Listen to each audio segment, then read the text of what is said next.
Guys, ngayon gawa tayo ng merienda. Ayan ang ating merienda. Ayan ay siupaw. Siupaw asado. Ayan. Niluluto na natin ang ating siupaw asado. Diba? It's yummy. 2, 4, 6. So, takipan ko muna.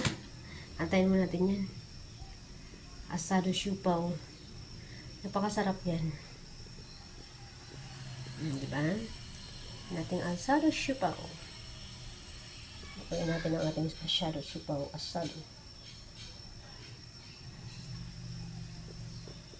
Lutuin natin.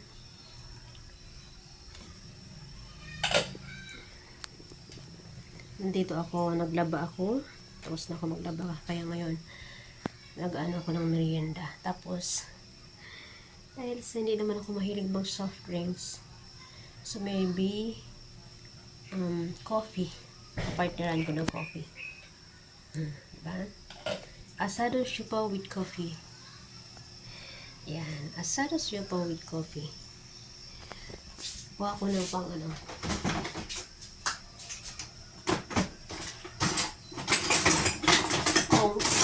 Ito lang toast.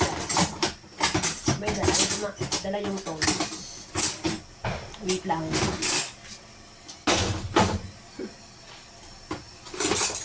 Asado siupaw with coffee is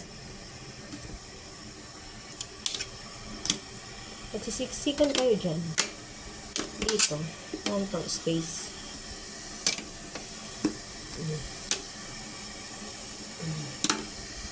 Diba? Asado siupaw with coffee. Yan ang ating merienda po ito. Yung anak ko, inutusan ko andun sa labas. So, pinalabas ko kasi ayoko lumabas pag dito ako sa bahay eh. Talagang maglilinis lang ako ng bahay. Tapos, yan, maglalaba, magluluto. Yun yung routine ko pag nandito ako sa bahay. Pero sa ngayon, kasi dami kong inasikaso, kaya yan.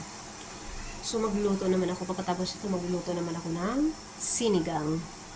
Sinigang ang aming ulam for today. Sinigang na buto-buto ng baboy. Kasi, mas okay kumain pag medyo may sabaw. Mas masarap kumain pag may sabaw. Pero hindi ako magluluto ng marami kasi tatlo lang kami. Ayan. Ayan guys. Thank you so much for watching. Ayan, lumuto na ating siupaw. So, mag-merienda na ako.